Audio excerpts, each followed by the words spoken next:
Good morning, good afternoon, and good evening, and welcome into episode 37 of Kayfabe Kouncil, the show where we review and critique news topics and segments in the world of professional wrestling. My name is Pretty Tony, and alongside me, as always, is TF Joker. Joker, what's the crack, brother? What's going on?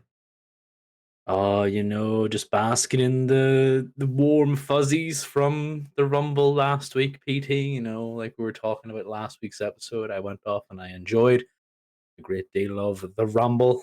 Um, I just This week has gone by in a blur because of that. Cause I've just been satisfied with some of the stuff that went on. I gotta say, the Royal Rumble, as always, but this particular one was very fun to watch. It was, especially the nature of the Rumble matches themselves is just always exciting, kind of just seeing how they're gonna play out. Obviously, it was some stuff that happened at the pay-per-view, which we're gonna get into in this week's episode. But yeah, I thought the just pay-per-view was just kind of it was fun. Just a fun watch. Yeah, by no means was it the best Royal Rumble. Men's Royal Rumble, Women's Royal Rumble.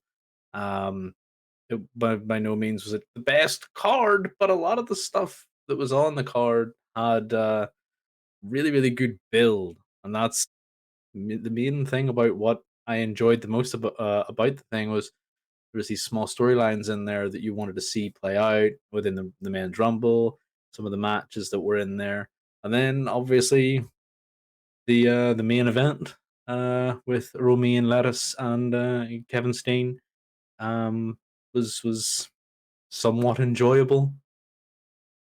I believe the term somewhat is an accurate descriptor, to be fair.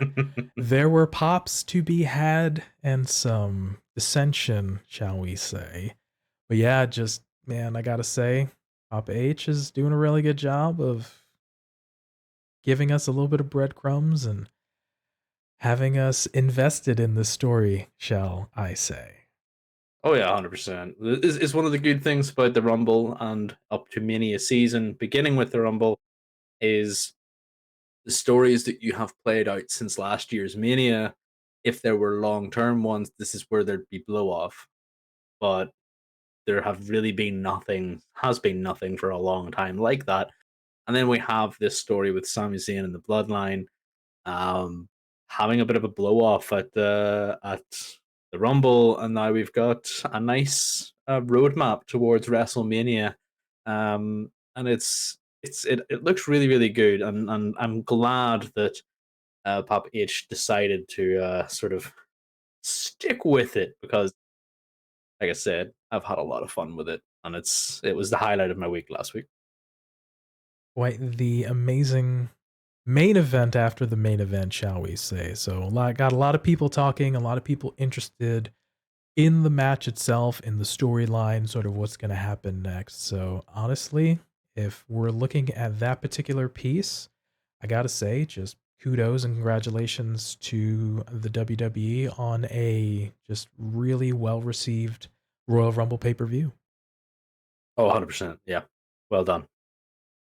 All right, so we hopefully agree that we enjoyed it, and we hope that you enjoyed that too, because there's a lot of fun to be had about kind of what's going to go happen next in not only the next coming weeks, but the next couple months as we build on the road to WrestleMania 2.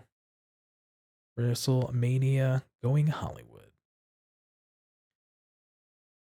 All right, before we jump into the show proper, we here at Kayfabe Council are saddened to hear the passing of Lanny Poffo. Our thoughts are with his family, friends, and fans at this time. All right, as a reminder, you can find us in video form at youtube.com/Kayfabe Council and in audio form wherever you get your podcasts from. On this week's episode, we look at Sami Zayn turns on the Bloodline. And we take a look at the Royal Rumble winners. Cody Rhodes winning the Men's Rumble and Rhea Ripley winning the Women's Royal Rumble. So, coming up first, Sami Zayn turns on the Bloodline. What an absolute shocker that we're covering this. Can you believe we're getting out of our comfort zone clearly into talking about this particular Just some story? small storyline that no one's paid attention to or has any investment in. We decided, we want to just focus on this just cause. A little bit more of the obscure things that are happening on in the wrestling world, namely Sammy and the Bloodline, something that nobody's really talked about, nor have we ever talked Mm, about on this channel. yeah, no, I can't remember Cue Kevin McAllister shocked face over here. So, it. yeah, as we were mentioning in the intro to the show, the intense nature of the main event after the main event of the Royal Rumble coming to a head and just having its sort of next story beat and chapter beat of all this emotion and all this sort of intrigue coming to a head at the close of the pay-per-view. So I gotta say, before we dive into the segment itself, what was just your initial reaction after the first time that you watched it, man? What was your feeling? Yes! Like I saw the chair shot that resounded across the world, around the world, whatever you want to say, and I rejoiced because it was just so good. It was there was really awkward body language, like they were setting up for the spot. I was like, Sam's gonna hit him with that chair. Sam's gonna hit him with that chair. I just kept repeating it and willing it into existence, and then Sammy hit him with the chair, and I got super freaking excited. That's what happened. Like I just was super happy that this happened. Um, yeah, I can't get any more than that. Like it was so good. I had a proverbial goosebump moment when it was leading in, and then all of a sudden when it happened, I was like, "Ooh," like that sort of shock runs through your body, and I was like, "There it is." There's not too many moments. Not to say that I am sort of a jaded fan or sort of underwhelmed or anything, but there hasn't been many moments that I've gotten sort of excited about or kind of appreciated, but this was definitely one of them, sort of the payoff or kind of the thing that you want to happen sort of happens or it's just really big moments. I was like, "Oh man, this is one of those moments." Yeah. Oh, 100%. We have, all jokes aside, we have been covering this particular story pretty much since its real inception, whenever Sammy was coming into the bloodline and the whole progression of that. Now, some weeks were more important than others, clearly, because there's only so much emphasis you can put on this, and then this being a blow off, like we'd said earlier, was something to behold. I have been invested in this story for quite a long time, just to enjoy a couple of characters that don't often get the spotlight in Jay and Sammy. Like they really have carried this entire storyline from their rivalry, from Jay not trusting Sammy to now the sort of brotherly bond over the course of the last 3 months that has happened there. Now Jay feeling betrayed, and we talked about this whole thing about what was going to happen with Jay and Sammy, and now that is honestly some of the more intriguing stuff. Whereas before, I was like, Jay needs to wise up and stop doing all this here, and sort of thinking about what Jay could do. And now I'm like, well, now Sammy and Jay need to sort of figure out what's going on. Is Jay doing this to be cerebral and get in Sammy's head and maybe not betray Roman, or are they going to continue on with maybe him betraying Roman? Now that's where my direction is heading because no longer do I care about how Sammy works within the bloodline. Now I care about how Sammy is going to work against the bloodline, and it's just going to be fantastic. Definitely came to a head and just excited about what happened. So we'll get into it here.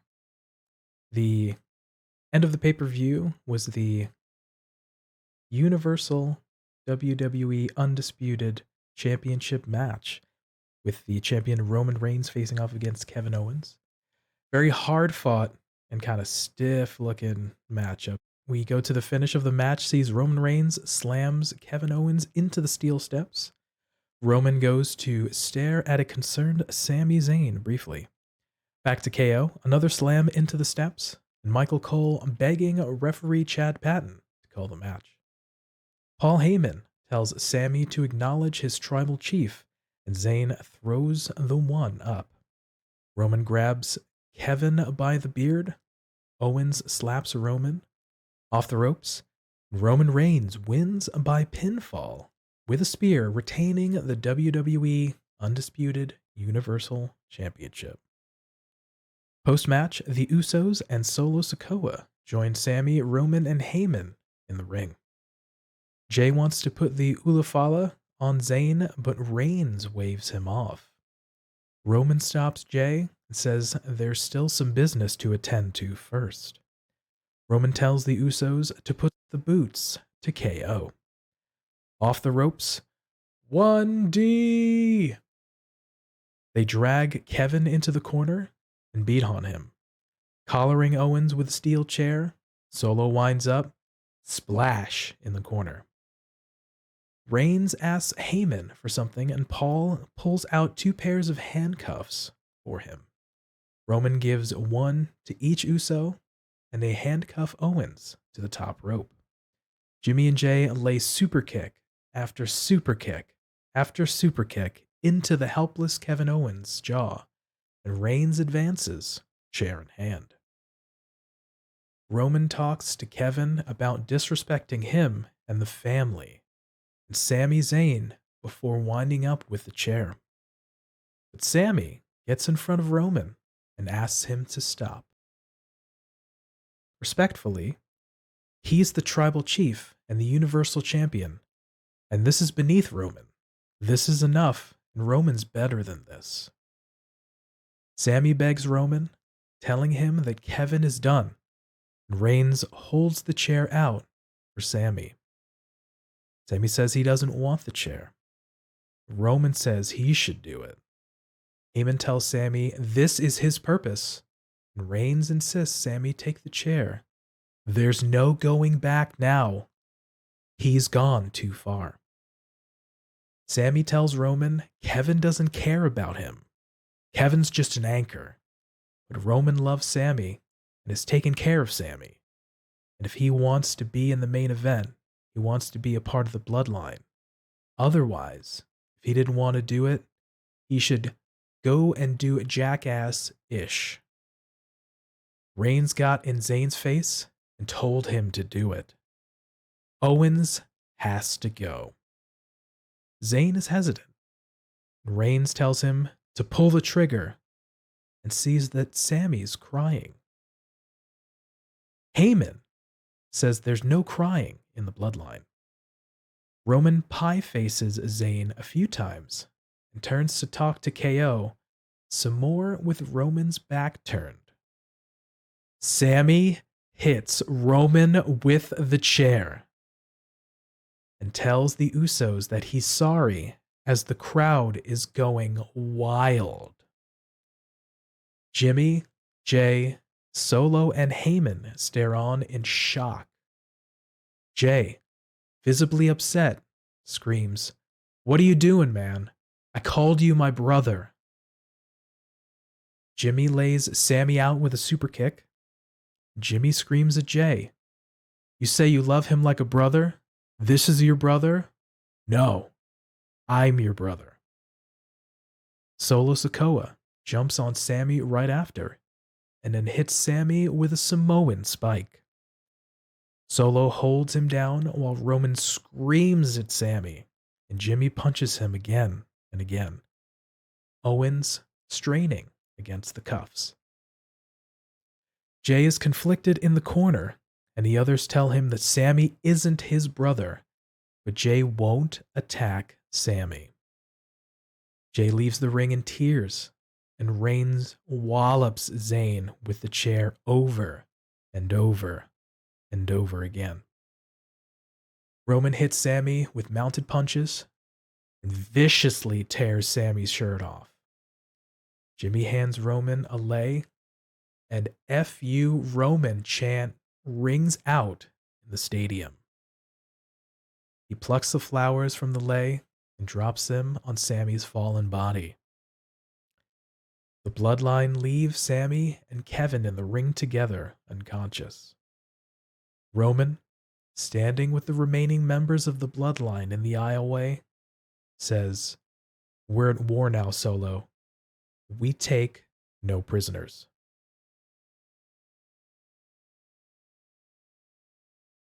Just as I was reading that, I was getting some goosebumps as well, sort of reliving those scenes in my mind. But Joker, I gotta say, when Sami hits Roman, and when I mentioned that the crowd goes wild, the Alamo Dome almost had the roof blow off. I haven't heard a reaction like that in quite a while. And it was definitely like we've enjoyed that moment and we've been enjoying the storyline. The crowd was shocked, appreciative, concerned, all at the same time by the reaction that they gave. Oh, 100%.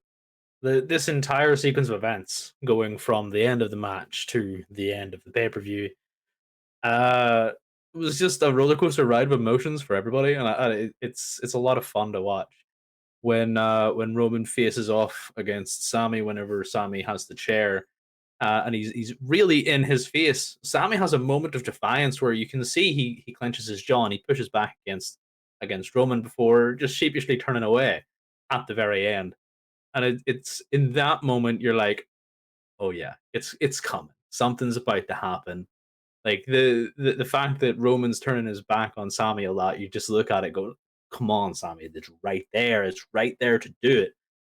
But the best bit for me was honestly whenever Sami turned to Jey and said, I'm sorry, and dropped the chair. Because the three people who sold it the best were Jimmy, Jey, and Sami. Like, of course, Roman was laid out on the floor, 100%. Congratulations, you know how to get hit by a chair. But whenever you talk about being able to sell it, Jey was sitting screaming at him. Now, we know that Jey and Sami have had this sort of back and forth relationship where it's been mostly Jey hating on Sami, but Jimmy has kind of always accepted Sami as a friend, as sort of a compatriot, but he never had much of a relationship with him.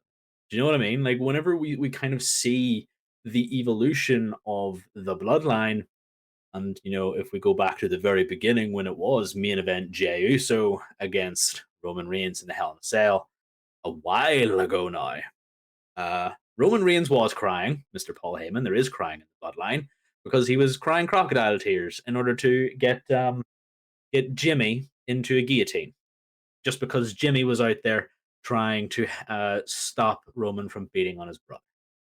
So there is crying in the bloodline, Mr. Heyman. But Jimmy has always been this sort of sacrificial lamb to Roman.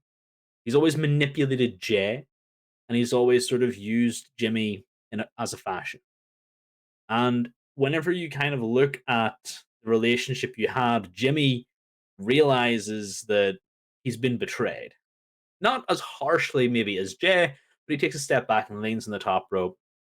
He sells it so well, even though he's going back to lay out a super kick.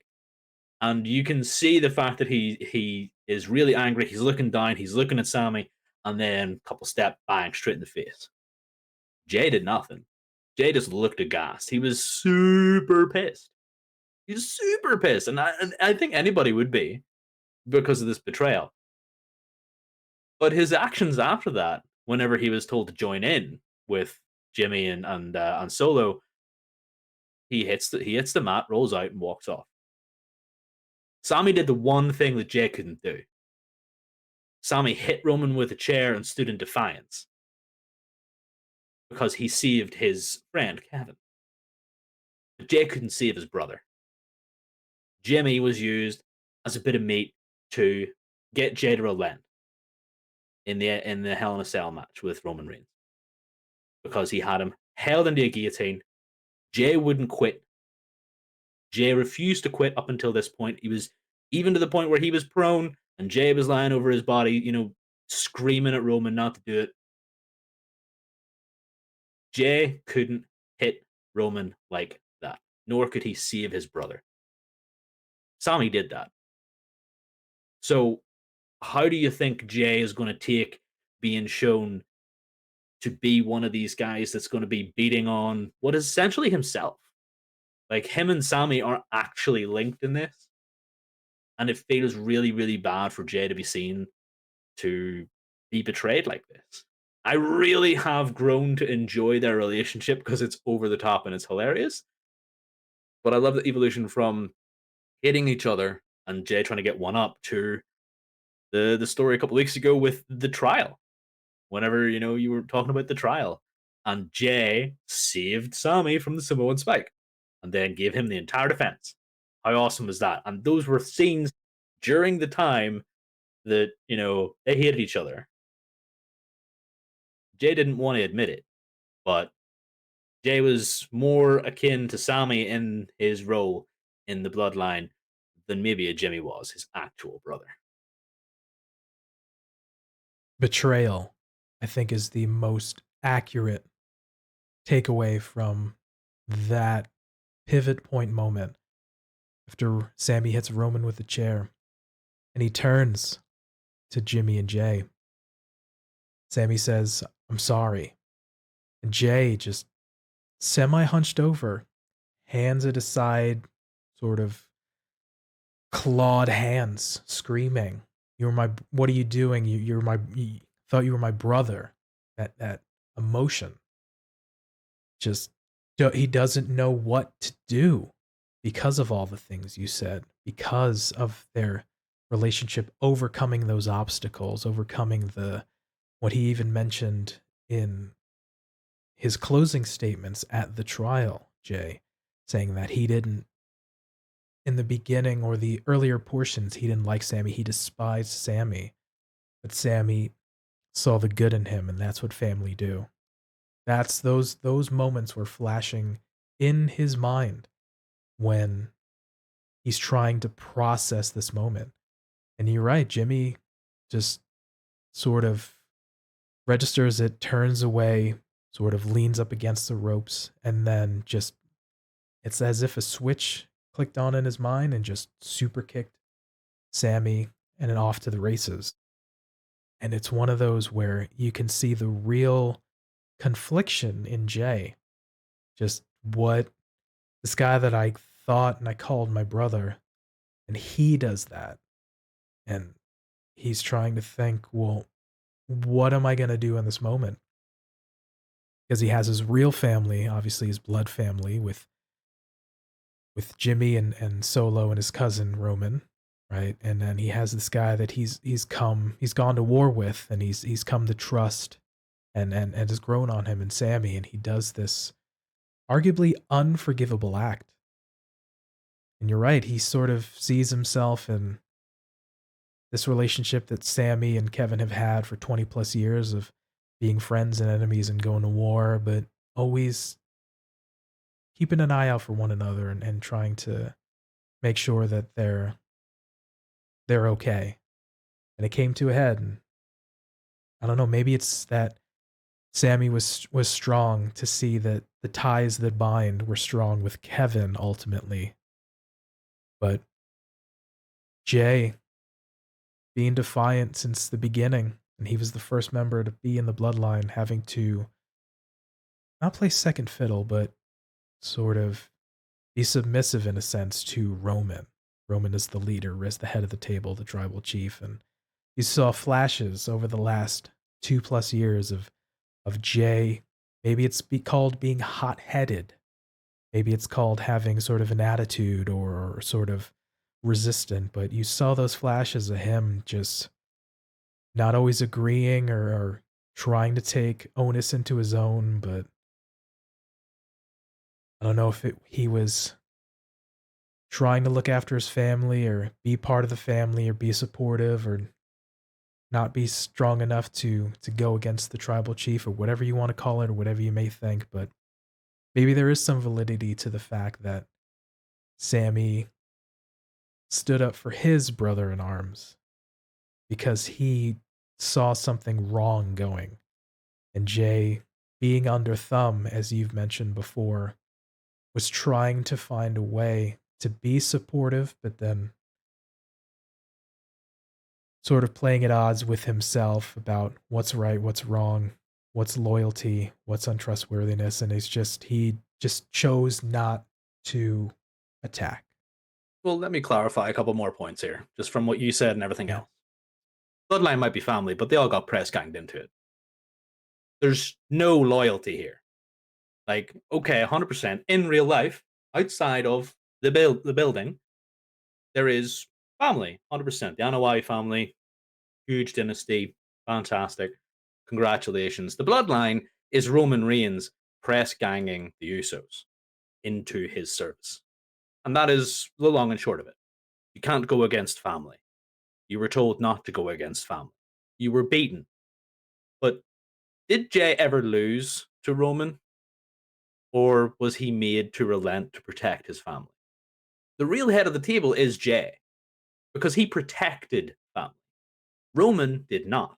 Roman put his hands to family, to weaken family. Jimmy had come back after injury and he put him in a guillotine choke just to get Jey to relent. Jey was protecting family. Roman was attacking it.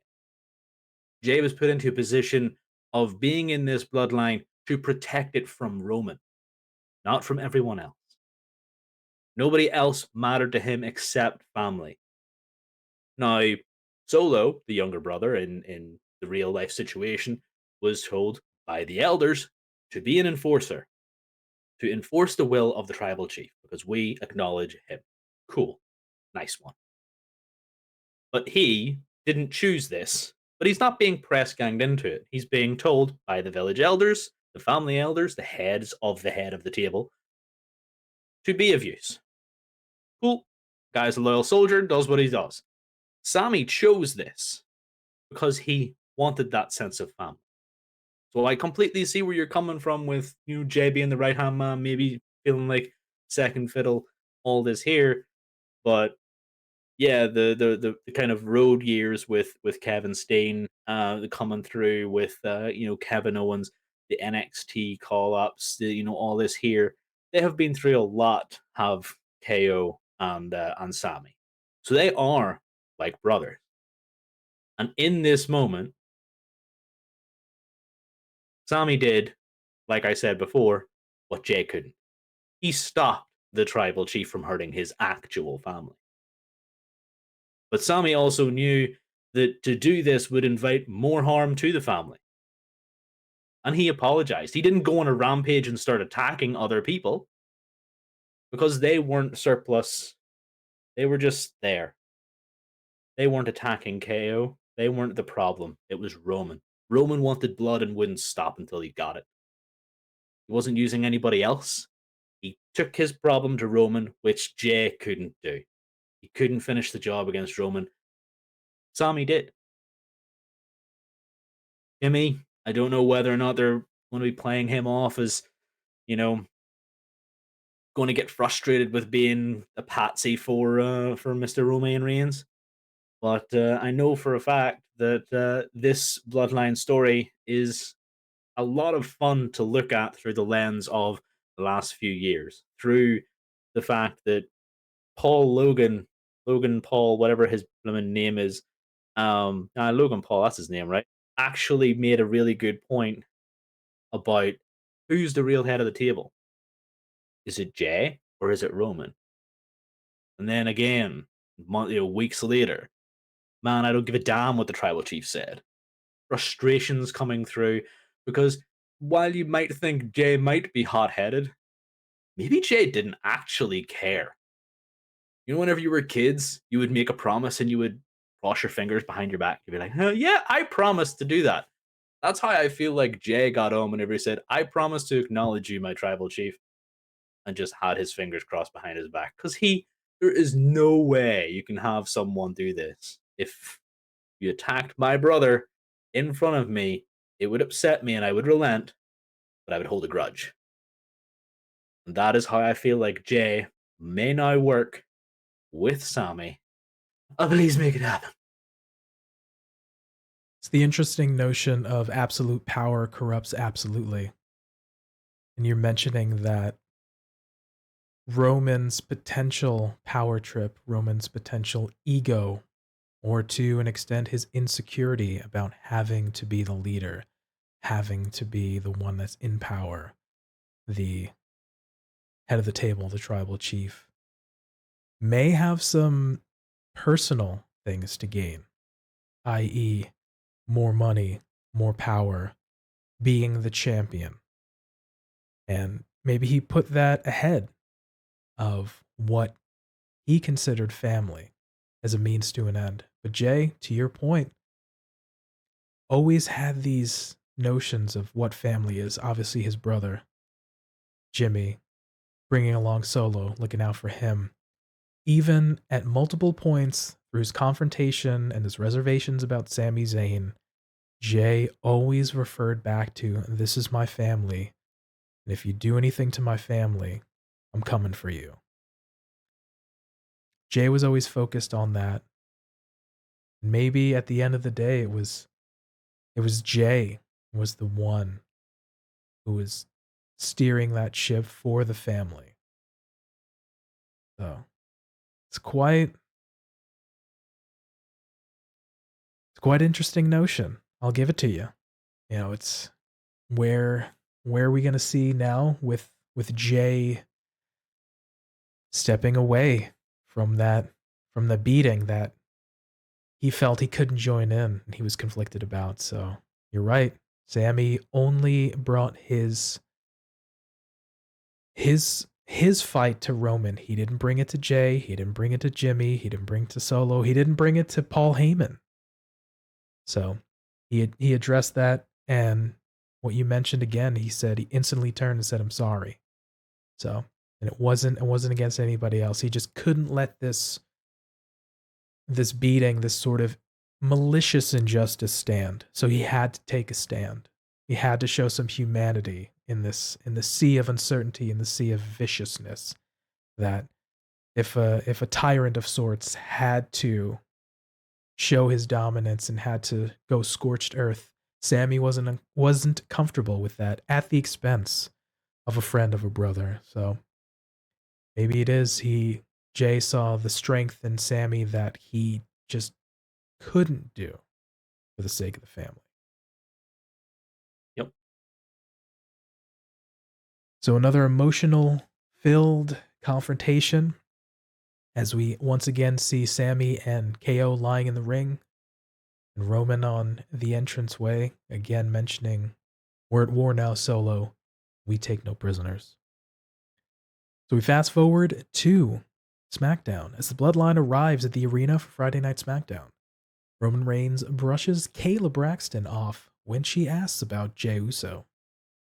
Paul Heyman tells Kayla off for such a cold-blooded question, saying at this time they can't confirm or deny Jey Uso's presence in the Bloodline. We see later on in the show the Bloodline are backstage. Roman Reigns asks Jimmy Uso where his brother is. Jimmy says he doesn't know and he hasn't spoken to Jey. Reigns asks if he finds that disrespectful, that not only would Jey walk out, but not even communicate for a whole week, even when they have a title match next week. "You don't walk out on your obligations," Roman says. And he asks Jimmy again if he's spoken to Jey. Again, Jimmy says he hasn't heard from Jey, but he knows Jey will be there. Jey needs some time to chill out, but he'll be there next week. That's not good enough for Reigns, and he tells Jimmy and Solo to go find Jey now. Later on, we see backstage, Paul Heyman apologizes to Roman as he informs him that Jey Uso's phone goes straight to voicemail. Jimmy Uso and Solo Sikoa return, and Jimmy has to admit their attempt to contact Jey has also come up empty. Roman fumes about the timing of it all, then apologizes to Jimmy for talking that way to him. Roman says he needs the Bloodline to be as strong as they ever were, because if they're not, there's no more ones to put up. Reigns says Heyman ordered catering to the bus, sushi, steaks, a good dinner.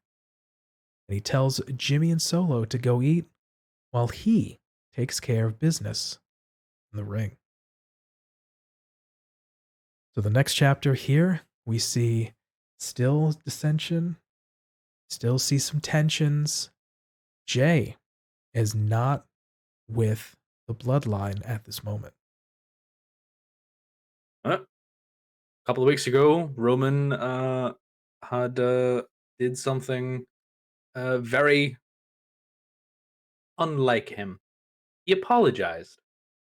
It's only maybe the second time this week that he has ever apologized for speaking down to people. But we have precedents. Who was it that he apologized to? It was Mr. Sami Zayn. Mr. Sami Zayn, who he was told to keep under thumb by the wise man. Better to have him in the castle than out, etc., etc. So you're talking down to a member of your family exactly the same way. It's really, really interesting to see the development of Roman and his treatment of everybody else, because this is really only the second time that he's had a direct interaction with Jimmy. Everything else is mainly been with Jey. And he fumbles the ball because Jimmy shows a little bit of defiance here. He's like, I'll ask again. Where's your brother? He goes, I say again. It's not as if, oh, I'm sorry, all praise Trouble Chief. What I said was, it was, I said again. I'll tell you again. Like, dude, nothing has changed in the last 30 seconds. Are your ears just for show? Kind of thing. Like, if he had said, are your ears kind of just for show, my tribal chief? Are you dumb? Kind of thing. I would have laughed my head off, but he didn't. He was somewhat respectful. But it probably led to Paul Heyman having that conversation in the back without the camera on this time. Better to keep Jimmy in the castle tonight. Because right now we have no idea where Jey is.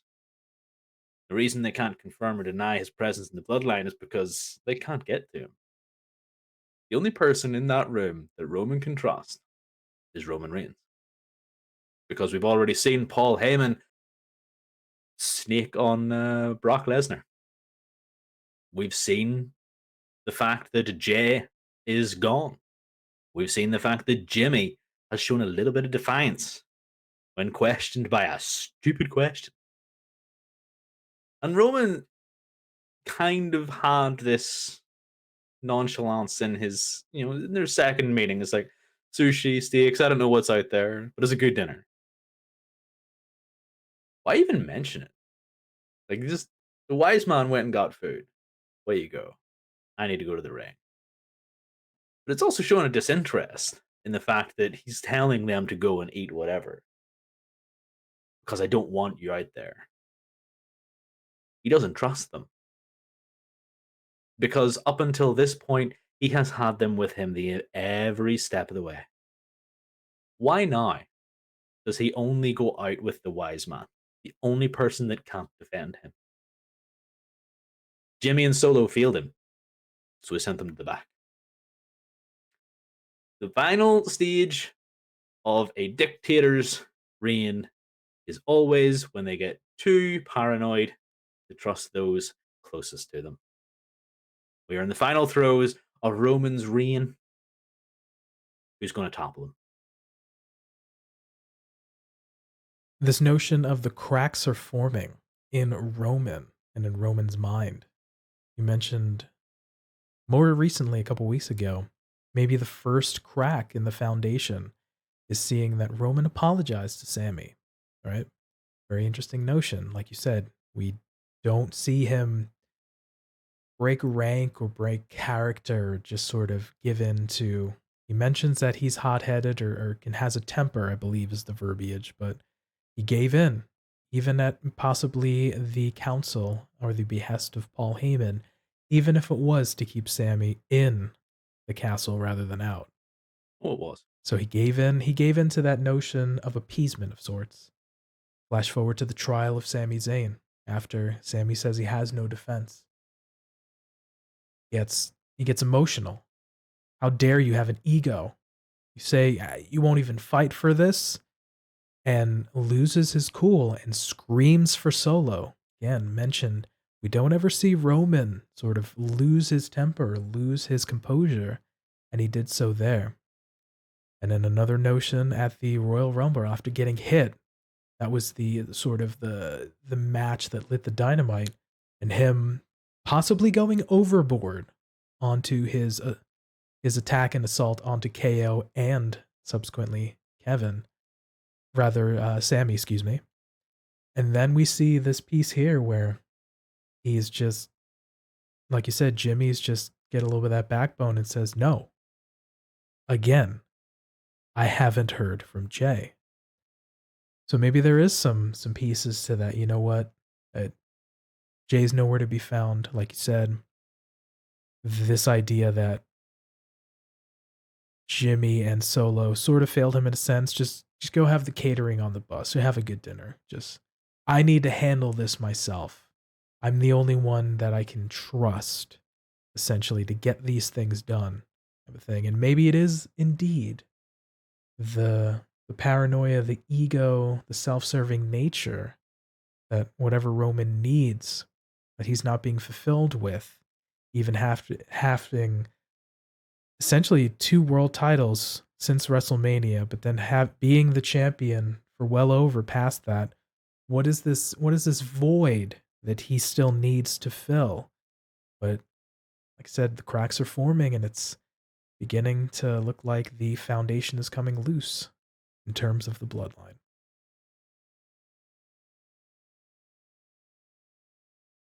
Begs to be seen how this will affect Jimmy's relationship with Jey. But we go on to further how to see what this plays out as Roman Reigns makes his entrance flanked by Paul Heyman. They get in the ring and Heyman hands Reigns a microphone. Roman demands Greenville to acknowledge him, says he'd rather talk about Cody Rhodes, the #1 contender and Royal Rumble winner who actually deserves his attention. But these simple folks have reduced him to talking about the past. They want Roman to talk about Sami Zayn, so he'll talk. And he reminds us there's 2 sides to every story, and we're going to hear his. In order to hear Roman's side of the story, they got to go back to War Games. Roman looked into Sami's eyes that night and saw everything he needed to see. What Roman saw was greed, the same thing that he sees in everyone who ever interacts with him. When Roman walks into a restaurant, everybody wants what they want, and that's to use him. Roman gave Sami a chance, and all he did was use the bloodline and use the island of relevancy. Nobody ever wants to give back. Suddenly, Roman is attacked from behind by a person in a hoodie, hitting Roman with rapid punches. We see Sami Zayn attack from out of nowhere. Takes off his hoodie to reveal an edited Sami Uso shirt with Zayn taped over the Uso portion. Reigns recovers and takes Sami out. Calling Heyman to bring him a chair, Roman gets it, but Sami wipes him out with a spear before Roman can use it. Zayn grabs the chair and goes to wail on Roman, but Roman rolls away to the floor. Sami gets on the mic and screams for Reigns, a guttural yowl of pain, and says Roman's wrong. Sami never wanted anything from him. Until now. He's going to take it. Because Sami's coming after Roman and the Undisputed Universal Championship. Jimmy Uso and Sol Sikoa jump the barricade and attack Sami in the ring, putting boots to him. Samoan Spike from Solo. They collar Reigns with the chair. Sikoa charges in, but Roman stops Solo. Reigns approaches Sami says he wants something from him, pulls the chair off as a thunderous, "We want Jey" chant comes down. Roman yells at Zayn for breaking his bloodline, says Roman's gonna give Sami what he wants. But Roman wants Sami in Montreal at Elimination Chamber so he can break him in front of all his family and friends. He continues jawing at Sami, telling him this is the simple reality for holding his titles up. You asked, what else could Roman Reigns want? You just said that it was his bloodline. Roman Reigns wants control. Roman Reigns needs control. It's not their bloodline, it's his bloodline. He has referred to it as our bloodline, our family before. Now it's my bloodline. Yes, he has referred to it like this before whenever he's talking about the bloodline. But he's never, never really said much else other than that. This is a clear shot in the arm for everyone to start enjoying the loss of sanity of Roman Reigns. If they go down this whole paranoid, evil Roman Reigns who's slowly losing his marble, seeing ghosts, things where there is none, phantoms everywhere, etc., etc. It would be the best thing to add into this story as it crumbles around everyone, because nobody wants to see somebody who has it together lose clean. We want to see the big bad guy who has been reigning over us, pun not intended, but he has been reigning over the entire WWE for 2+ years. He has been the undisputed champion for almost a year, but he's held that Universal title and a very threatening aura since before that. The Universal title is seen as the big belt now, with the prevalence of SmackDown, and because he is the champion, it's the one he holds up. He wears the WWE belt around his waist, holds up to elevate that Universal Championship. So his mind is, this is my bloodline. This is what I want. This is all for me, me, me, me, me. Please, for the love of goodness, just keep it that way. Make him into a psycho bad guy that deserves to be toppled. It's not by Sami. You talked about Reigns losing it and sort of the downfall of his tyrannical reign, and you spoke about the seeing the ghosts of the past. I want to see Roman as he continues to lose his mind and tries to grasp and hold on to what he has. I want mirror spots. I want Ultimate Warrior in the mirror. No one else can see him but Roman. I want to see him. I want to see lights flicker. We don't need to go full Bray Wyatt, but I want mirror spots. I want spookiness. I want physical manifestations of him losing his mind. I think that's what I need in my wrestling right now. I don't think we need to go as far as have him recreate that spot from Macbeth with Lady Macbeth just roaming the parapets, washing her hands about the blood spots. Like, why won't the spots get off my hands? Think we need to kind of see him go completely lost mind on things. But to have that little bit of paranoia creep in, to see those, that mirror spot where like, nobody else can see what's going on. The psychosis that we're seeing from this man, obviously, whenever it, Roman stops wrestling, he wants to go into into the wrestler's paradise of acting. And what better way to send him off whenever WrestleMania goes Hollywood? Go into the acting, my friend. Become the perfect psychopath because he plays it well. And I just really enjoyed this little stay of execution with stopping Solo, playing off the fact that he wouldn't normally do this, and what Sami did. Sami sort of stopped. Sami stopped Roman from crushing KO. He stopped Solo from crushing him. But it is a stay of execution because he wants to crush him in front of his family. Because just like Sami has destroyed his family, his bloodline. it couldn't get any better. And I know that this is not the direction they go. I would be super stoked with this sort of psychosis taking over Roman and then him pushing Jimmy away, somehow pissing Solo off, even though maybe Solo is the last one, or maybe we have a Brock Lesnar match at Mania and somehow Paul Heyman just kind of wanders away to watch the Brock Lesnar match and isn't there with Roman at WrestleMania. So many stupid little things that you could add in. But this year there is only Elimination Chamber between now and Mania. So that's where we get to see Sami versus Roman the very first time for this championship. Give me mirror spots. Give me Bollocks. Give me Macbeth. A little bit of Hamlet. It's not his nephew, but it's his cousin. As we see the tyrannical leader losing his mind, and everything comes crumbling down as all his loyal subjects slowly walk away from him, and he's left just an empty shell that he has it all, but for whatever reason, he has this void to fill that he just, whatever, this vacuum that whatever he defeats or takes can never fill that void. And I just want to see how this actually plays out when the entire empire, Roman's empire, comes crumbling down. I thought you were talking about a different United Empire there, but you never know. As a final kind of additional note, I'm just gonna have to get me one of those Sami Zayn t-shirts because that looked cool as hell. Obviously, with the Uso just with that bit of tape over it, looked cool.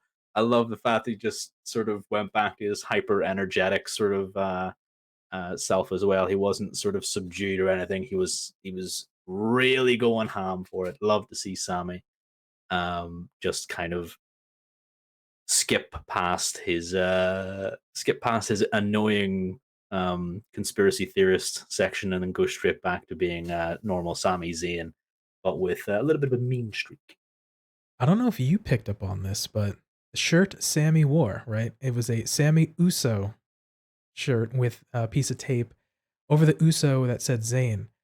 Did you see that it was what appeared to be a piece of duct tape over the Uso portion? And who else has a duct tape shirt other than his brother in arms, Mr. Kevin Owens? Hmm. Hmm. A little layer right there. We onions are out here in the world, layers to be unraveled. Yeah, I think obviously there was the whole relation to that. That is really, really good pickup. Just the fact that the two have that little bit of tape, bringing them closer together.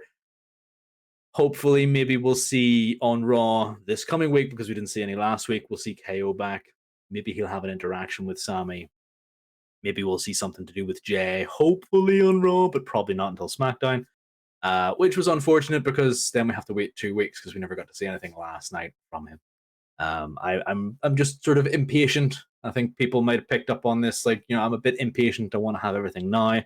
If I could just have a sort of a bloodline telenovela or drama or whatever you want to call it, just play specifically for me, I think I'd be okay with that. I'd agree. So those were our thoughts on Sami Zayn betraying and turning on the bloodline, the confliction and the betrayal of Jey, Sami's return and revenge on Roman, and subsequent challenge for now the undisputed WWE Universal Championship at Elimination Chamber in Sami's hometown of Montreal. Let us know down in the comment section on YouTube or hit us up on Twitter, Instagram. Let us know what your thoughts are on the downfall, seemingly, of the bloodline at the hands of Sami Zayn. All right, coming up to our next topic here, the Royal Rumble winners. Of course, at the pay-per-view this past week, we saw the Men's Rumble starting things off. And of course, the man, the myth, the legend himself, the nightmarest of America, Mr. Cody Rhodes enters the Royal Rumble At number 30, you see a hard fought matchup so far already, but it comes down to two final participants, Cody and the Intercontinental Champion, Gunther, of which they proceed to have a hard hitting affair, complete with chops, superplex, Cody Cutter, shattered dreams, and naturally a crossroad. Seal the victory by eliminating Gunther to earn the right to challenge for the WWE Undisputed Universal Championship at WrestleMania, with Cody having a time of 15 minutes, 8 seconds, and eliminating 5 individuals. I gotta say, the Royal Rumble, the men's portion, was just a fun match as well. We all know that Cody declared himself in the previous weeks on Monday Night Raw. But naturally, when it got down 27, 28, 29, I think to myself, who hasn't entered? Oh, yes, the man himself. But not to say that it's becoming a trope, but the nature of having sort of the final two kind of have a mini match at the end. I thought it was really good, obviously, for Cody, who seemed to be the sort of running forefront contender to be the winner of the Royal Rumble, obviously with the vignettes and the sort of strong push in that. But Gunther, hot diggity, going basically wire to wire and just having a strong showing and just being in there. And once again, this mini match. And yeah, I think it was in a losing effort for Gunther to be eliminated by the eventual winner and having that sort of position and everything, and him being praised by the company and fans, notwithstanding Cody coming out on top and winning the Royal Rumble. Now, Joker, I know, being a huge Cody Rhodes mark, that you were calling for Cody to win. Did this live up to expectations for you? Adrenaline in my soul. Something, something, Cody Rhodes. 100% did, dude. What do you mean? I knew 100% Cody Rhodes was coming out at 30. There's no other place to put him.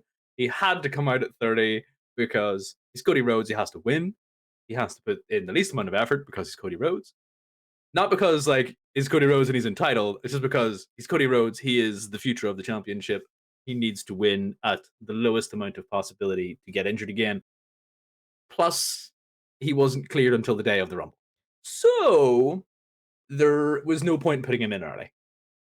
I question the sensibilities of putting in a man who was cleared the day of the Rumble against Gunther, because when Gunther chopped and Cody put his hand up, he put his hand over the scar. I was like, oh, maybe it wasn't a smart idea to put him against Gunther.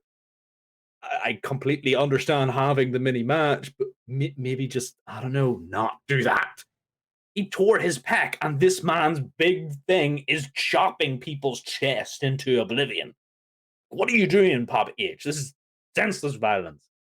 Um, but I really, really enjoyed it. The Shattered Dreams I thought was hilarious. Like having Gunther just draped in the corner. Like, is he actually going to do this? Like, yes, 100%. The Cody Cutters, the triple Cody Cutters. Or no, not the triple Cody Cutters, triple Crossroads. There we go. We'll eventually get to the name right. Trouble with the names. The Cody Cutter attempts, the Crossroads, Shattered Dreams, everything under the sun. Absolutely loved it. There was comments a while ago on one of our videos about how we know that it kind of looks like it's going to be Cody, and maybe that's a bit disappointing for some people. Whenever Cody went down with this back injury and missed Money in the Bank, if you thought that this man was not coming back at the Rumble and wasn't winning that Rumble, then what was the point in him turning up at WrestleMania? Like, what was the point in his contract? What's the point in him being here? He has to do this. And it's not because it's not compelling. The man is the son of a plumber. He is one of these guys that has had really good work ethic and is a lovable personality. Sure, maybe he does some, says some silly things, and sometimes he doesn't resonate with people. But like, I think he's a bunch of fun. Like, sometimes you just have to like a character because they're a bunch of fun.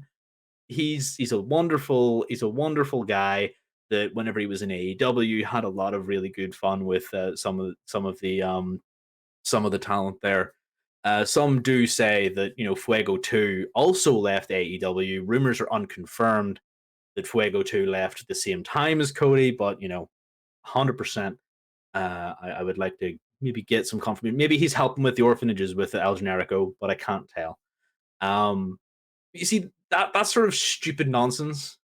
He doesn't take himself too seriously, and he has a tattoo that is stupid as hell on his neck.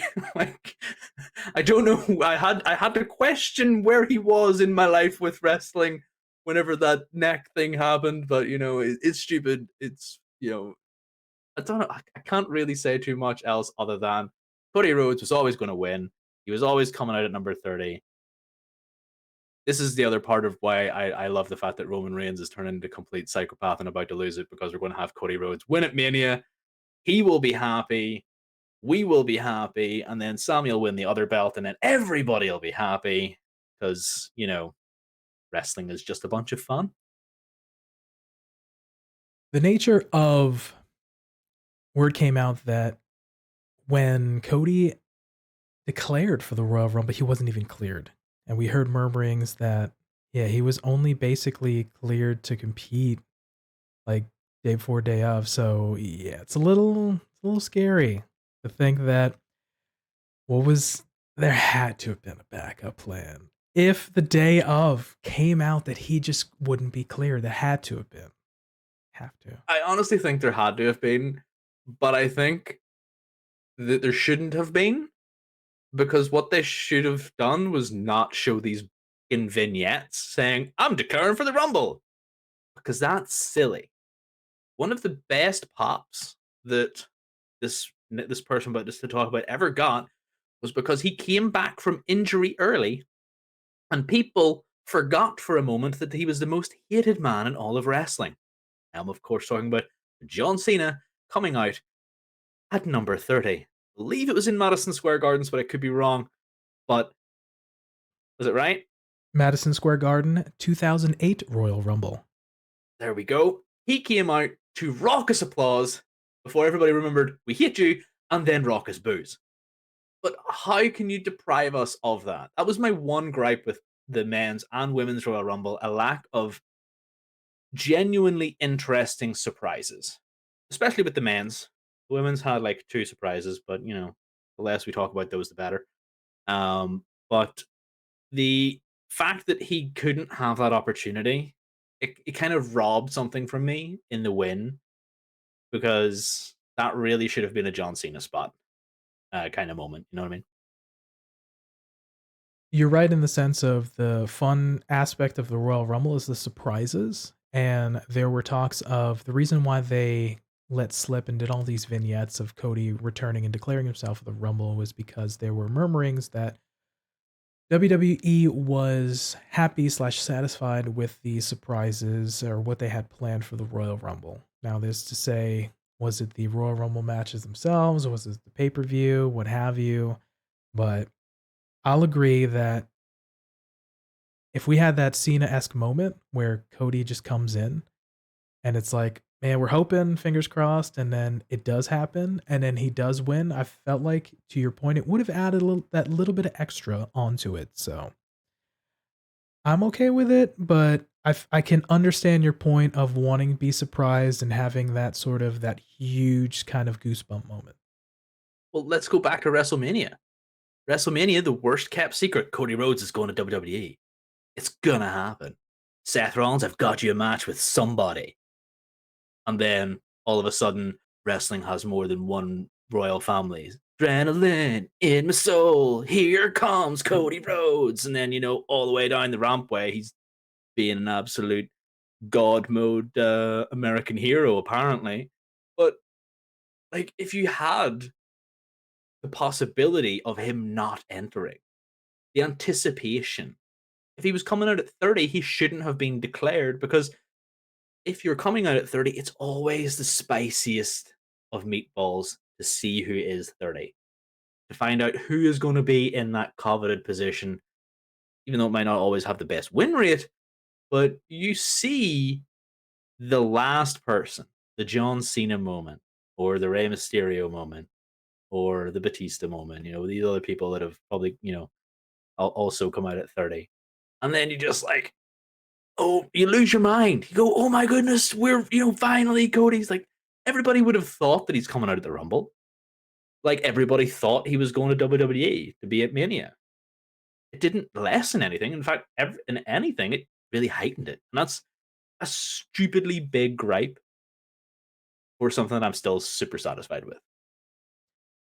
Fair enough. So, besides the medical concerns, obviously coming off of a very just vicious looking and disgusting injury, of course, I gotta say, Cody coming back in phenomenal shape. He mentioned too that he dropped some weight and he just looked incredible. He looked before in his latter stages of AEW, if you looked at him basically like a year ago today. Latter stages of when he was doing that last match with Sammy Guevara and then into his debut at the Mania, he was mentioning he was like, "Oh, I just want to bulk up and put on some weight." So him not looking sort of like swollen jacked in a sense, but him looking just still in great shape, I thought would probably serve him better. Because, I think the nature of when that injury occurred, it sort of was sparked by that little sort of outside barrage and kind of fight with Seth Rollins over on the barricade, and then he sort of just trained on whatever the Friday before the pay-per-view for Hell in a Cell, and then just sort of that's when it kind of happened. So maybe he was trying to go too much with the heavyweights and try to build bulk, but I gotta say, regardless, he looked great. He looks better. He doesn't look again as swollen jacked. He's looking phenomenal. And I gotta say, if this is kind of what he's aiming for, I feel like this is probably just, a solid thing for him, probably as well as for his pack. Yeah. I mean, he's really lost a lot in his shoulders. And you can kind of see an awful lot of that because that's where most of it was. Like, if you look at the Cody then to the Cody now, yes, he's maybe a little bit less in the chest, obviously after a pec injury. But he's mostly in his shoulders, his arms, his chest, all places that would be affected by a pec injury. So 100% I agree. You wanted to maybe drop the weight, but he's also forced to drop the weight because you're not going to work out your left side and have one gigantic swollen shoulder and then have this little bitty itty bitty atrophied shoulder. You're just going to kind of stop, keep the rotation, keep all of it moving.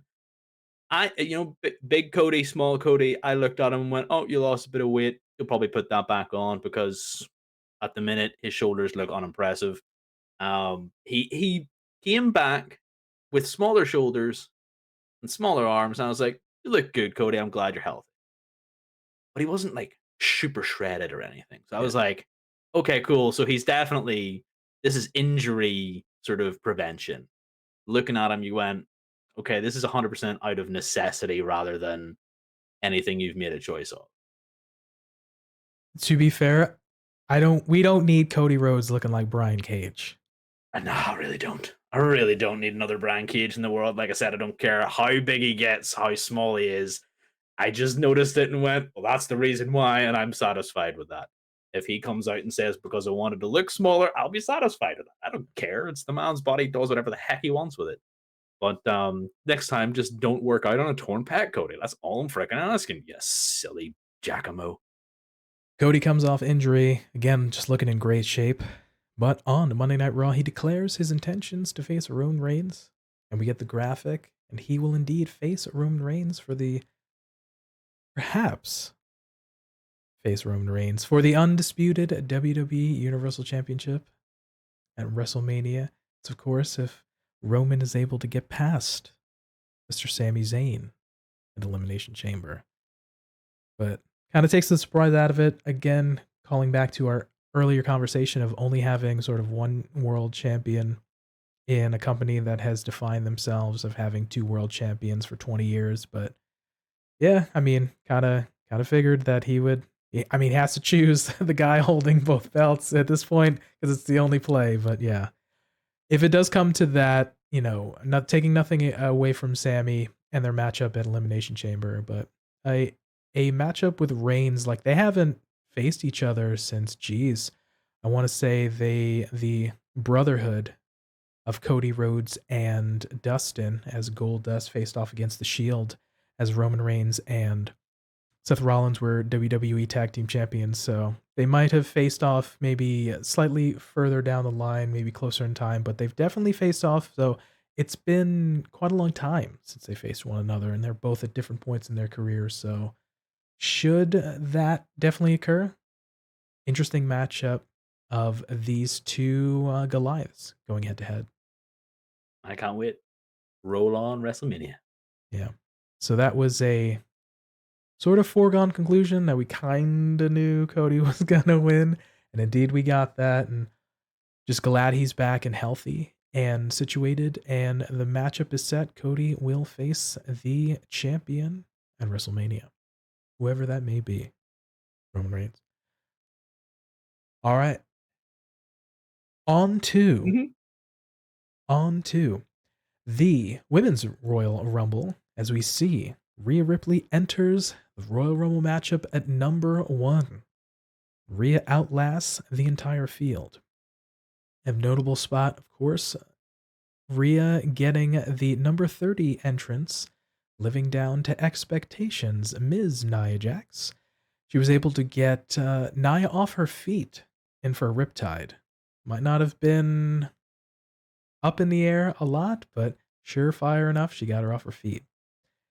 But as we see the final closing moments of the match, the final 3 consists of the opening participants, Rhea Ripley and Liv Morgan, who came in at number 2, made it to the end, and Ms. Kana-chan herself, Asuka. You love to see it. Ripley throws Liv into a codebreaker on Asuka, and former partners fighting over the ropes, pulling Morgan out alongside her. Pump kicks her into the post. Asuka hits with a hip attack, but Rhea pulls her out on the apron. Asuka spits the mist into Liv, and Ripley knocks Asuka to the floor. Asuka is eliminated. Morgan, blinded, Rhea stalks her. After a codebreaker cuts Rhea off, but Ripley's hanging off of the ropes. Liv blindly claws for Rhea, but Ripley catches her with a tiaras. Rhea Ripley wins, last eliminating Liv Morgan to go on to challenge the champion of her choice at WrestleMania with a final time of 1 hour, 1 minute, 8 seconds, and eliminating 7.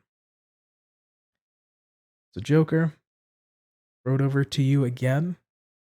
What were your thoughts on when Rhea Ripley was finally declared the winner? She's standing on those ropes and pointing at the WrestleMania sign. I would start singing Rhea Ripley's theme here, but trying to scream "I am brutality" or "This is my brutality" rather This would is my probably brutality. yeah, I wouldn't do it justice. So I'll just go ahead with I freaking love Rhea Ripley. Like this was so freaking. By the way, that was a really good impression. This is a super good freaking win. I love this. Like the start of it, seeing Rhea come out. Big fan of Rhea. Freaking love her. Absolute unit in this women's division. And I've wanted her to go, I think way back ages ago, I've wanted her to go against Bianca because I want those two to fight all the time. I just love Rhea. And I think this last while where she's been away from the women's division turmoil, I suppose you can kind of call it, because it's a wee bit in Discord, not in the app, but in the actual word. Uh, you can kind of see that keeping her away from everybody has done her the world of good because she's built up this aura of an absolute, not just that she needed to, absolute badass.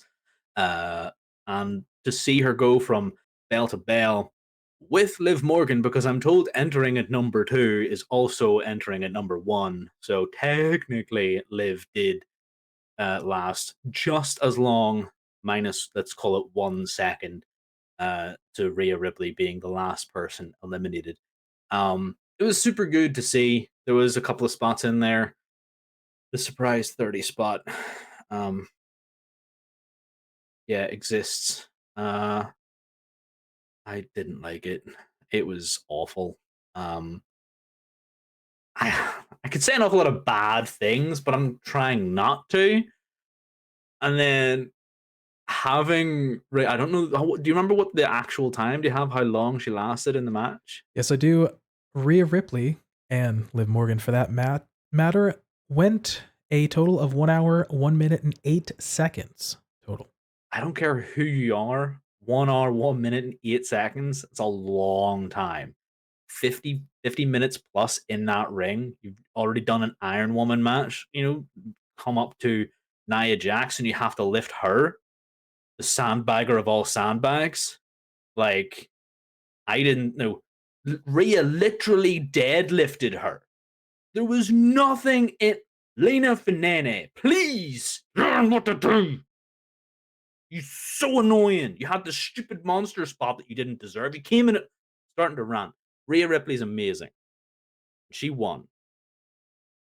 I'm centered. Okay. I'm centered. Rhea Ripley won. The fact that we had these three absolutely wonderful women on the apron. Asuka's face paint, by the way, was mwah, chef's kiss. So good. If we have this sort of Kana Chan character come into WWE and she's this more psycho sort of energy, then I'm gonna be all about it. And then her blinding Liv, getting eliminated, and then Rhea giving the head scissors uh, to throw Liv off. I one wrong move, and if Rhea was maybe like an inch taller, she would have just touched the thing because she was stood there and you just looked at it and went, "Is she touching the ground?" Like it was almost kind of reminiscent of the Heartbreak Kid with his 1 foot on the ground. She might have had to do that, but the fact that she was able to lift all the way up, the core strength to lift the legs up, the grab lift, throw her down, and then this is my brutality playing it again. Just yes, congratulations, Rhea, another absolute unit of a star. Yeah, I was looking at the field and I was thinking to myself in terms of, Rhea's obviously a strong proponent for winning this matchup. Since the summer, she suffered an injury, unfortunately, which was perpetuated by possibly a couple at the same time, essentially. But when she was able to come back and she proving herself as a heater in the Judgment Day and just being a presence, and she really did a lot of character work and able to get some mic time working alongside Finn and Damian Priest, and then onto this sort of natural piece that ended up being played off of Rey Mysterio into and onto Dominic Mysterio, which, give him credit, some people think it's very cringeworthy, but honestly, like the two of them just sort of playing off of sort of each other and kind of these things as I Rhea wearing the "I'm Your Poppy" T-shirt at Rey Mysterio's birthday party, and then that translated to, "I'm your poppy," and then it's Dom's like, "Well, no, you could be my poppy, you could be my mommy," and this sort of naturally flowing into things and sort of just the two of them rolling together with it, and ergo being this presence away from women's matches and women's division, and her interacting with men and just showing that she's tough and can be a force. And yeah, she just did a really great job, and not to say that there wouldn't have been another sort of front runner, but there was a strong presence there where folks were calling for her, much like folks were calling for Cody. Like, I'm sure there would have been another backup plan, but needless to say, Rhea felt like a solid choice for this Rumble, much like Cody was, and she gave a strong performance, even mentioning, even possibly in the, if I'm remembering correctly, in the post-match press conference, just she's mentioning she dislocated her knee early on in the match, so kudos to her for being able to having that resolved very, very quickly after her knee dislocated. It went back in, and she was able to continue and finish the match, so I could only imagine what the scrambling would have happened if that dislocation of her knee took her out of the matchup. So, regardless, powered through. And if you think about the lifting of Nia Jackson and into the spot where eventually she had the tiaras and took Liv off the apron, all to do that with her body beat up and post effects of a dislocated knee, kudos to Rhea. Just killing it. Oh yeah, 100%. Like Rhea has shown her power multiple times. One of the more notable things recently was whenever she power slammed the big LG outside the ring. And that's a big man. But a fresh Rhea Ripley managed to pick him up like he was nothing. It's almost as if he knew how to actually assist her. And then she power slammed him. But 50 odd minutes in, and she's struggling to lift up someone from a deadlift with a busted knee. More power to you, Rhea. Like, legitimately, I would have been like, please do something. I dislocated my knee. You need to help. This could have been a Rick Boog situation where he blew out his quad lifting the Usos. This could have been so much worse than it was. Like, so much worse. Kudos to Rhea for staying in the match, because I know if that was me and I stubbed my pinky toe, I'd be out of the match immediately. Like, this is just fantastic from her. But please keep her on bubble wrap on ice until Mania from now on. She doesn't need to prove anything. She's won the Rumble. She's going to Mania. Make sure she heals that up, please. Agreed. Good brother that Luke Gallows is. Knows how to post for a body slam, brother. But notwithstanding Rhea. It's funny. It's funny how experience will help people do that. Yeah. Hey, it is what it is. That notwithstanding, Rhea goes on to declare on Monday Night Raw that she has chosen Women's SmackDown champion Charlotte Flair to have her WrestleMania opportunity against. And of course, this is a callback to 2020, where Charlotte won the Royal Rumble and Rhea, the then NXT champion at the time, challenged Charlotte to a match. So, nice little sort of reversal of roles in a sense. But yeah, Rhea just choosing Charlotte and the SmackDown Women's Championship. Well, at least we know who the SmackDown Women's Champion is going to be at the end of WrestleMania, because there's no way Charlotte can win this. Like, from a storyline point of view, it makes so much more sense to make it be Rhea that wins. Like, I know I'm skipping ahead a lot of months here. I know I'm skipping ahead so many months, but currently Charlotte is in a sort of thing with Sonya Deville, and that kind of just goes to show you what's been going on. I get it. People are a wee bit adverse to Charlotte. I am in the middle. I don't hate Charlotte. I understand people are like, she's the 16-time women's champion because she's went away like 15 times every time she loses the title. I just kind of really want to see Rhea at the top of the women's division, like she should be. Like, I don't think that it's not like she's languishing in some hell with the Judgment Day. She's really good. And by the way, Dominic Mysterio is killing it. I love that kid. He is doing so well in terms of being an absolute travesty of a human being. It's so good.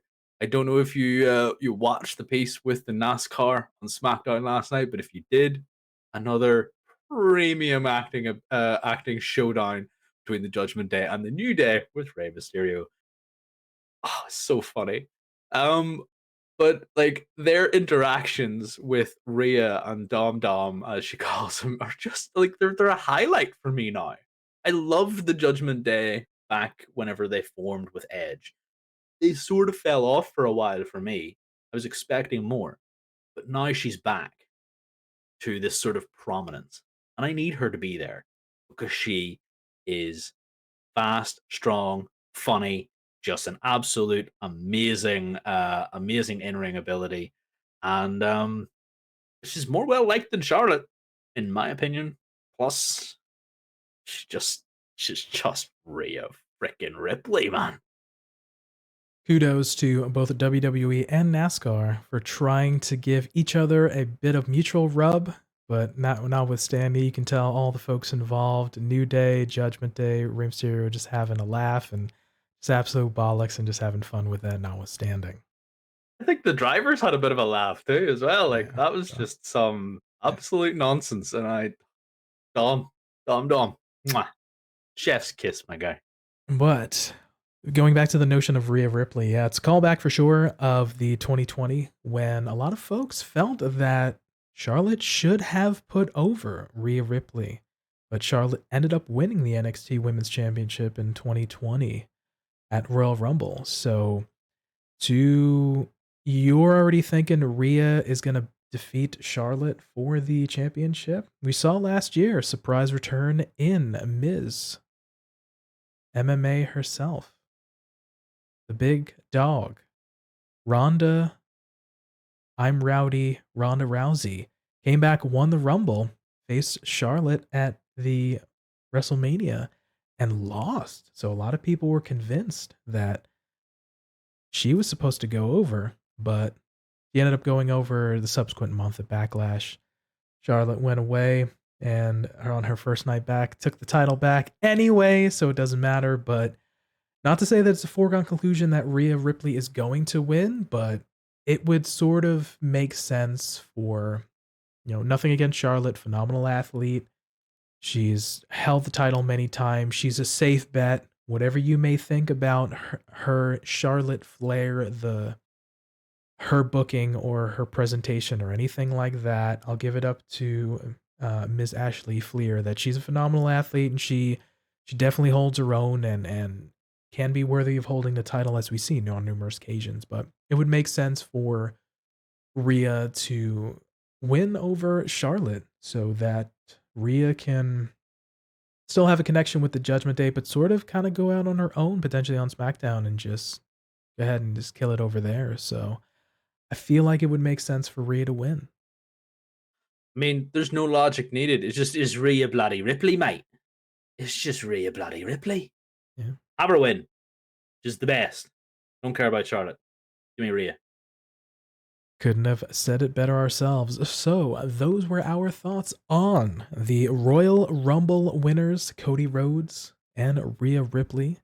Let us know down in the comment section below on YouTube or hit us up on Twitter, Instagram, and let us know what your thoughts are on the Royal Rumble winners.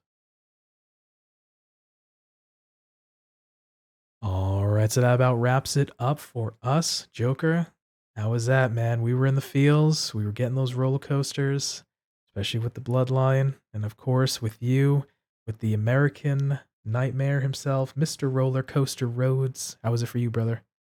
I loved it. Like, obviously, this is where we would normally talk about our quick hits, but I feel like this is an entire episode dedicated to the quick hits because I loved the Bloodline segment. I got what I wanted in the men's rumble. I got what I wanted in the women's rumble. Like, I just got everything was a birthday present to me, and I just loved it, and it was fantastic.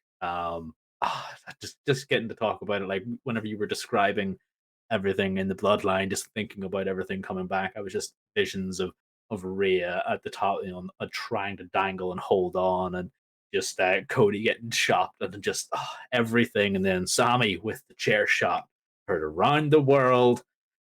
Loved every minute of it. I love talking about it, and I was super stoked whenever all this stuff happened because I was like, oh, planning for this show is gonna be easy. Fair to say, after we saw the Rumble, we're like, yeah, we pretty much have an idea what we're probably going to talk about. So, yeah, it makes it easy. Yeah, you're right. Normally we do that on a Friday, and sometimes we're like, okay, so if this happens, then we'll do this. Like, we're making plans just in case. On Sunday, after we'd finished watching the Rumble, like in my case, the second time, PT was like, "So we know what we're talking about this week." It's like, "Yeah, like clearly." This is before Raw, before anything. It's like, "Yeah, 100%. Like we're talking about this." And then on yesterday, it was like, "If anything happens, we'll just add it on." And that's why we talked about SmackDown. There We we didn't go. even need to. We're adding a little story beats. A little, it's the research that makes all the difference here at Kayfabe Council. Mm. But once again, yeah, we got a chance to kind of talk about what we really wanted to talk about, those things. If it was something else, these probably would have been quick hits that would have been an hour long anyway. So agreed. We were stoked to talk about these things. And yeah, like I said, we just, man, we came up with some theories. We came up with some ideas. We were just kind of letting it all out. So yeah, for sure. Just super happy that we got some bloodline action, and that we got some really cool stuff. The really good. Could have been better, but it was really, really good. Yeah, and a show and a week that, could have gone in complete different directions had other folks won and things not have happened. But I gotta say, there aren't many times when the wrestling world just is really agreeable and is appreciative and kind of the booking goes sort of the way the fans really want.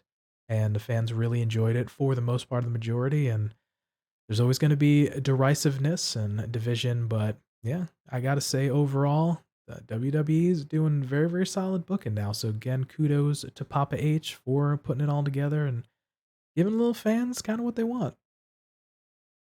Oh yeah, well, at least for now, because with the end of one thing means that he has to come up with the next cash cow. So we shall see how well he can turn one bag into many more. I don't know if he's got it in him quite yet, but you know, there's plenty of opportunities with Cody Rhodes and Sami Zayn as your champions after WrestleMania. Papa H, just saying. Well, there we go. So with that, for TF Joker. Adrenaline in my soul, something, something, Cody Rhodes. And for me, Pretty Tony, we thank you for your time, letting us be a part of your day. And remember, be good to yourself, be good to each other, and we will catch you next time. Peace.